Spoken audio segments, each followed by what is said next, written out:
नमस्कार, स्वागत है आप सभी का सुजस सारांश की इस क्लास में। मैं हूं आपके साथ विपिन कुमार शर्मा और इस क्लास में हम पढ़ते हैं राजस्थान का करंट अफेयर्स, जिसका आधार होता है राजस्थान सरकार की सुजस पत्रिका। शुरुआत करते हैं हेडलाइंस के साथ। सबसे पहली जानकारी, वीर शिरोमणि महाराणा प्रताप बोर्ड बनाया जाएगा। मुख्यमंत्री श्री अशोक गहलोत ने उदयपुर में विभिन्न कार्यक्रमों में शिरकत की। तो कल मुख्यमंत्री उदयपुर में शामिल थे, उदयपुर में वो उपस्थित थे। वहां उन्होंने एक तो जो वीर शिरोमणि महाराणा प्रताप बोर्ड है इसके गठन की घोषणा की, साथ ही साथ उदयपुर में ही जो जयसमंद अभ्यारण्य है वहां जंगल सफारी का भी उन्होंने कल उद्घाटन किया।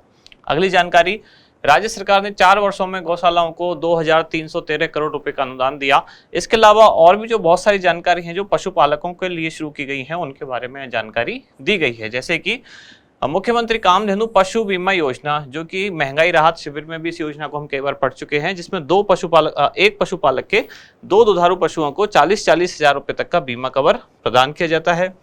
साथ ही कहा गया है कि पशुपालकों को दूध पर प्रति लीटर 5 रुपए का अनुदान अब दिया जा रहा है। इस तरह से कई सारी जानकारी यहाँ दी गई है। अगले पेज पर जो जानकारी है महंगाई राहत शिविर से संबंधित है, जहां इसके जो लाभार्थी रहे इन लोगों को अलग अलग योजनाओं में लाभ मिला, किसी को 5, किसी को 7, किसी को 8। तो उन्हीं के यहाँ आप देख रहे हैं डेली स्टेटमेंट आ रहे हैं। और इस पेज पर भी महंगाई राहत कैंप में ही आंकड़ा कहाँ तक पहुंचा है, कितने परिवार लाभान्वित हो चुके हैं और व्यक्तिगत तौर पर मुख्यमंत्री गारंटी कार्ड कितने लोगों को मिला है, कौन कौन सी 10 योजनाएं शामिल हैं, वो हर दिन यहाँ हम देख ही रहे हैं फोटोग्राफ्स में। फिर अगली जानकारी है झुंझुनू, जहां बीड कंजर्वेशन रिजर्व में जंगल सफारी शुरू की गई है। इसका उद्घाटन किया किसने? परिवहन राज्य मंत्री श्री ब्रजेंद्र ओला द्वारा। फिर है सत्य अहिंसा से मानव कल्याण संभव, तो मुख्यमंत्री श्री गहलोत कहा मोहनलाल सुखाड़िया विश्वविद्यालय में ग्लोबल इंस्टीट्यूट ऑफ जेनोलॉजी और प्राकृतिक भवन का शिलान्यास करने वहां पहुंचे हुए थे। फिर वरिष्ठ नागरिक तीर्थ यात्रा योजना, जिसमें अब संख्या बढ़ा दी गई है इस वर्ष। पहले कितना था इसमें? 20,000 लोग जा सकते थे, अब कर दिया गया 40,000, जिसमें 36,000 जो है वो रेल यात्रा के माध्यम से और 4,000 वायुयान द्वारा। फिर है राजस्थान मेगा जॉब फेयर, जो कि जोधपुर में आयोजित होने वाला है। कब? 23 और 24 मार्च को। फिर देखते हैं हमारा इंडेक्स, कौन कौन सी जानकारी हम डिटेल में पढ़ेंगे। 4 मुख्य जानकारी। सबसे पहले है महाराणा प्रताप बोर्ड बनाया जाएगा, फिर किसान प्रशिक्षण केंद्र का उद्घाटन, फिर जयसमंद, उदयपुर तथा बीड झुंझुनू में जंगल सफारी का उद्घाटन किया गया, और लास्ट में राजस्थान मेगा जॉब फेयर, जो कि जोधपुर में आयोजित होने वाला है। शुरुआत सबसे पहले कहाँ से? महाराणा प्रताप बोर्ड। तो महाराणा प्रताप की जयंती थी कौन सी? 483वीं। इस जयंती के अवसर पर मुख्यमंत्री द्वारा घोषणा की गई कि महाराणा प्रताप बोर्ड या वीर शिरोमणि महाराणा प्रताप बोर्ड बनाया जाएगा, जिसका उद्देश्य क्या है? इस बोर्ड को बनाने का उद्देश्य है महाराणा प्रताप के शौर्य के बारे में युवा पीढ़ी को जागरूक बनाया जाए, उनको अवगत कराया जाए। अब इसमें क्या क्या होगा, यानी कि इस बोर्ड से क्या क्या तय होगा? तो पाठ्यक्रम की सामग्री जो स्कूल कॉलेज के बच्चे होंगे उनके लिए, धरोहर का संरक्षण, नव निर्माण, इसके अलावा विभिन्न भाषाओं में जो शोध कार्य है वो और जो प्रकाशन का प्रचार प्रसार होगा वो, इसके अलावा राष्ट्रीय एवं अंतर्राष्ट्रीय पुरस्कार जो हैं उनसे संबंधित व्याख्यान और कवि सम्मेलन आदि कार्यों के लिए योजनाएं तैयार की जाएंगी। किसके द्वारा? महाराणा प्रताप बोर्ड द्वारा। इसके अलावा मुख्यमंत्री ने और क्या क्या घोषणाएं की कि महाराणा प्रताप का जो समाधि स्थल है या जहां उनका राजतिलक हुआ था, राजतिलक स्थल है, और उनसे संबंधित जो अन्य स्थल हैं, इन सभी के विकास के लिए कुल मिलाकर कितने? 5 करोड़ रुपए दिए जाने की घोषणा की। और कुछ दिन पहले हमने पढ़ा था चावंड में 4 करोड़ रुपए की लागत से महाराणा प्रताप का पैनोरामा भी बनाया जा रहा है। अगली जानकारी है किसान प्रशिक्षण केंद्र का उद्घाटन किया गया। यह उद्घाटन कहाँ किया गया? तो यह उद्घाटन किया गया उदयपुर में। शुरू में मैंने कहा था कि उदयपुर में मुख्यमंत्री उपस्थित थे और उन्होंने कई कार्यक्रमों का यहाँ शिलान्यास और उद्घाटन किया। उसमें से ही एक है कि दुग्ध उत्पादक सहकारी संघ परिसर जो उदयपुर में है, वहां इन्होंने किसान प्रशिक्षण केंद्र का उद्घाटन किया। कब? तो 22 मई 2023 को। अब ये जानकारी इससे अलग है। यहाँ बताया गया है कि पशुपालकों के हित में राज्य सरकार द्वारा जो और कुछ महत्वपूर्ण प्रयास किए गए हैं वो कौन कौन से हैं। तो जैसी जानकारी दी गई है, पिछले 4 वर्षों में गौशालाओं के निर्माण के लिए 2313 करोड़ रुपए खर्च किए गए हैं, इतना अनुदान दिया गया है।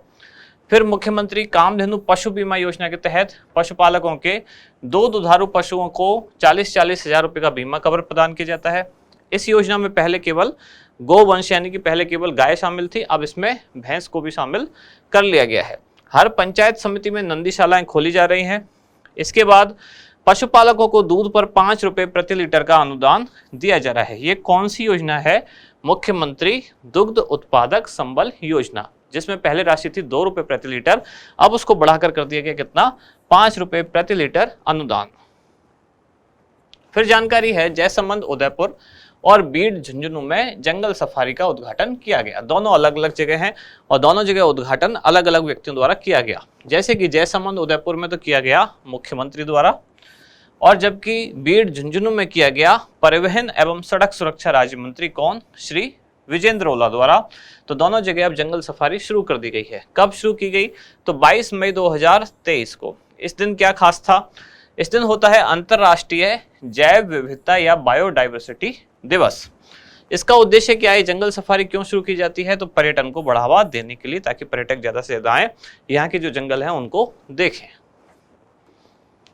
फिर है राजस्थान मेगा जॉब फेयर, कहाँ, जोधपुर में आयोजित होने वाला है। कब और कब, 23 और 24 मई, यानी कि 2 दिवसीय ये आयोजन है। जितने भी मेगा जॉब फेयर हैं किसके द्वारा आयोजित किए जा रहे हैं, कौशल रोजगार एवं उद्यमिता विभाग राजस्थान सरकार का। तो इसका भी आयोजक कौन है, कौशल रोजगार एवं उद्यमिता विभाग। जॉब फेयर का उद्देश्य क्या है, तो रोजगार के अवसर उपलब्ध कराना। और जोधपुर में इसका आयोजन कहाँ किया जा रहा है, तो राजकीय पॉलिटेक्निक कॉलेज ग्राउंड जो है उसमें इसका आयोजन किया जा रहा है। इसके बाद हमारा अभ्यास प्रश्न क्या है, मुख्यमंत्री दुग्ध उत्पादक संबल योजना के तहत पशुपालकों को प्रति लीटर दूध पर कितनी अनुदान राशि दी जा रही है। ऑप्शन है आपके 2 रुपए, 3 रुपए, 5 रुपए या 6 रुपए। इसका उत्तर बताएं कमेंट्स में। और लास्ट में एक सामान्य जानकारी, अगर आप IAS या RAS परीक्षा की तैयारी कर रहे हैं तो इनके लिए एक सेमिनार का आयोजन किया जा रहा है 4 जून 2023 रविवार को, जो कि IAS फाउंडेशन बैच के लिए, साथ ही RAS फाउंडेशन बैच के लिए भी है।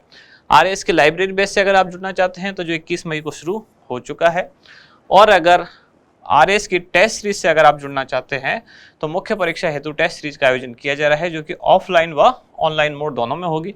ऑफलाइन मोड में ये जयपुर और सीकर सेंटर पर होगी, और ऑनलाइन मोड में तो आप घर बैठे इसमें पार्टिसिपेट कर ही सकते हैं। तो यहाँ समाप्त होती है आज की क्लास। आप मिलते हैं कल अगली न्यूज के साथ अगली क्लास में। धन्यवाद।